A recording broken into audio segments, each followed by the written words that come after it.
Wow! Yes, আপনারা মন করো ও দুটা লফ জয়েন হইছে ফার্স্ট নহয় সেকেন্ড রেঞ্জ তো যেটো আছে হেটো আছে থিংটু বুং যেটো অসমৰ হাইয়েস্ট পিক হৈছে চেলকাল পিকৰ অৰিজিনাল ট্ৰেকিং পইণ্ট মানে ড্ৰোনত বা ভিডিঅ'ত আপোনালোকে এই শ্বটটোৱে দেখে মানে কুকুৰৰ পোৱালি ধেই দেখোন তিনিটা ওয়েলকাম টু খুব সুন্দৰকে আমি ডিমা হাছাও বৰ্তমান সোমাই গলো মানে মাহুৰ ষ্টেচনত আছো ইয়াৰ পৰা ভিডিঅ'টো আৰম্ভ কৰি দিছো চিলকাল পিক চাবৰ কাৰণে গৈ আছো বা তুমজাং পিক তুমজাং ভিলেজ এনেধৰণে ইয়াৰ পৰা আৰম্ভ কৰি দিছো আৰু আপোনালোকে গুৱাহাটীৰ পৰা বা লামডিঙৰ পৰা আহে তেনেহ'লে মাহুৰ ষ্টেচনলৈ আহিবই লাগিব আৰু এয়া হৈছে মাহুৰ ষ্টেচন ধুনীয়াকৈ অকণমান পৰিৱেশটো দেখাই দিছো আপোনালোকক 7:46 সময়টো আমি বা 7:34 মানতে পালোহি গুৱাহাটীৰ পৰা আহিছিলো আৰু বেগবিলাক এইবিলাক ধুনীয়াকৈ ইয়াতে ৰাখি লৈছো কাৰণ ইয়াতে ধুনীয়াকৈ ফ্ৰেছ হৈ লওঁ আমি কাৰণ ব্ৰাছ কৰাই নাছিলো মানে মৰ্ণিং পাই গ'লো না গৌৰীদা গুড মৰ্ণিং গৌৰীদা কলগেট দিছে বাকিলে নেকি ভণ্টি কলগেট নালাগে ব্ৰাছটো লাগিব ন প্ৰথম আমাৰ মানে হাফলঙত প্ৰথম কাজ চাহ ধুনীয়াকৈ এনেকৈ জুতি লৈ লৈছো ইয়াতে চাহ তাহ খাই একদম ফ্ৰেছ হৈ ধুনীয়াকৈ ল'লো কাৰণ আজৰি হৈ লৈছো মানে টাইমটো একেবাৰে 6টা মান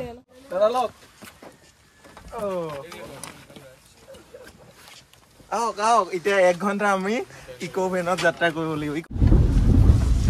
প্ৰায় 1 ঘণ্টা যাত্ৰাৰ অন্তত আমি পালোহি পি লাইকল ভিলেজ চেলকাল পিকলৈ ইয়াৰ পৰা প্ৰায় 5 কিলোমিটাৰ যাব লাগিব কিন্তু তাৰ আগতে এই গাঁওখনৰ অকণ পৰিৱেশ চাই লওঁ আহক বহুত পুৰণি গাঁও মানে 150 বছৰ পুৰণি গাঁও চাওক 150 এফালে দেখিব পাৰিছে আৰু 1871 চনতে প্ৰতিষ্ঠা হোৱা 2021 চনত 150 বছৰ সম্পূৰ্ণ কৰিছে পুৰণা লাইকল গাঁও মানে মৰম লগা হাই কৈ দিয়া হাই বোলো হাই দেখিলে আৰু ইয়াৰ পৰা প্ৰায় আমি মানে লাইকল ভিলেজৰ পৰা 5 কিলোমিটাৰ ট্ৰেকিং কৰিব লাগিব এইফালে আমি সিধা সোমাই যাম মানে কি হ'ল ওপৰত আপোনালোকে নাপাব মানে প্ৰয়োজনীয়বোৰ আপোনালোকে লৈ ল'ব লাগিব সৰু খোৱা বস্তু ইয়াত পানী বটল হওক কেক হওক ইত্যাদি খোজ কাঢ়িবৰ কাৰণে ৰেডি নে ৰেডি অ'কে পুৰা গৰম উঠি গৈছে জেকেট খুলি ল'ব লগা অৱস্থা হৈ গ'ল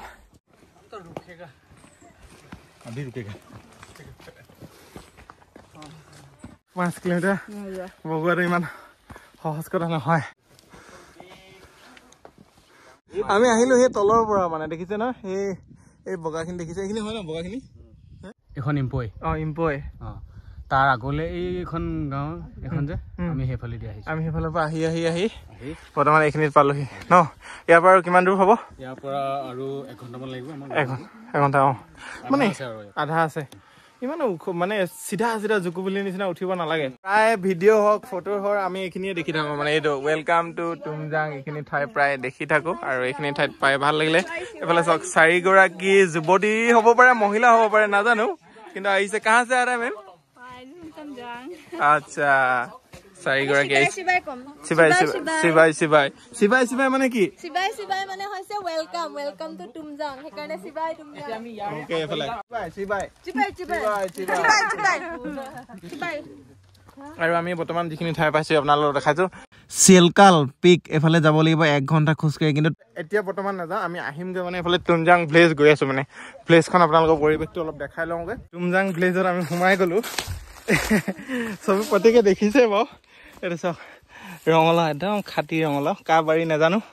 এইফালে ধুনীয়াকৈ ইয়াত লাগি আছে দেখাই দিছোঁ প্ৰায়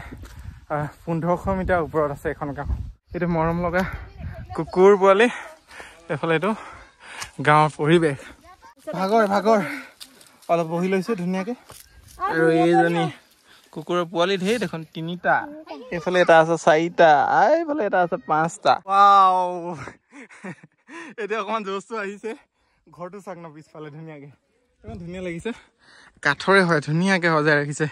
ধুনীয়া এটা ফিল পাইছে এইটোৱে নেকি আমাৰ এতিয়া আমি ইয়াতে ৰেষ্ট ল'ম আমি ইয়াতে ধুনীয়াকৈ ৰেষ্ট ল'ম মৰ্ণিং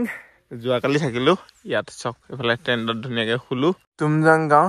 এয়া পৰিৱেশ পুৱাই খুব সুন্দৰকৈ দেখাই দিছোঁ আৰু সেই বেলিটো এইফালে দেখিব পাৰিছে এই পাহাৰটো দেখিছে এইটোৱে হৈছে মানে তুমজাং পিক আমি তালৈ খোজকাঢ়ি যাম তাৰ আগতে আমি কিবা এটা খাই লওঁ গুড মৰ্ণিং দিদি চাহটো মানে আগতীয়াকৈ খাই দিলে এইটো মনোজেও খাই দিলে আগতে গোটেই পাকঘৰটো কাঠে ব্যৱহাৰ কৰিছে কিন্তু ইয়াতে চিমেণ্ট আৰু গিটি দি এইটো বনাই লৈছে ধুনীয়াকে জুইশালখন মানে ধৰিবৰ কাৰণে আৰু এই জুইকাত 24 ঘণ্টাই জ্বলি থাকে বুলি কৈছে মানে এয়া চাওক ধুনীয়া লাগিছে আৰু এইটো হৈছে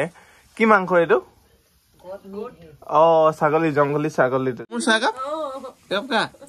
মোৰ লভ দিছে চাওক মন কৰক দুটা লভ जी ये सेल काल मीनिंग क्या है आप लोगों का भाषा में मतलब कुकी भाषा में सेल काल बोलने से तो यक से पिक में जाता है ना हाँ इसलिए सेल काल ही बोलता है अच्छा सेल मतलब यक है काल जाता है ना हाँ इसलिए यक तो ऊपर में उठता है ना हाँ इसलिए सेल काल ही बोलता है अच्छा धुनिया আমি সেই মানে তেওঁলোকৰ ভাষাত এইটো যিটো নাম ন এতিয়া মিনিংটো দিদিয়ে বুজাই দিলে এতিয়া আমি চাদা খোৱা হৈ গ'ল ধুনীয়াকে এতিয়া আমি পিকটো চাবৰ কাৰণে ওলাই দিম আমি আছিলোঁ 1500 মিটাৰ ওপৰত আৰু এতিয়া যাব লাগিব মানে প্ৰায় 360 মিটাৰ ওপৰত মানে 860 মিটাৰ ওপৰত আছে চেলকাল পিকটো বা তুমজাং পিক ধুনীয়াকৈ এনেকৈ যাব লাগিব ট্ৰেকিং কৰি কিন্তু ইমান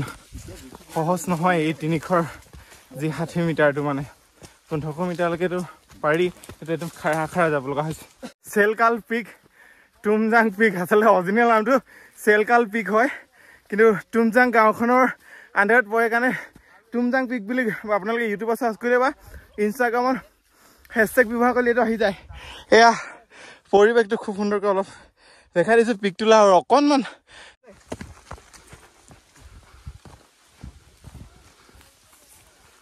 আহি পাই গ'লো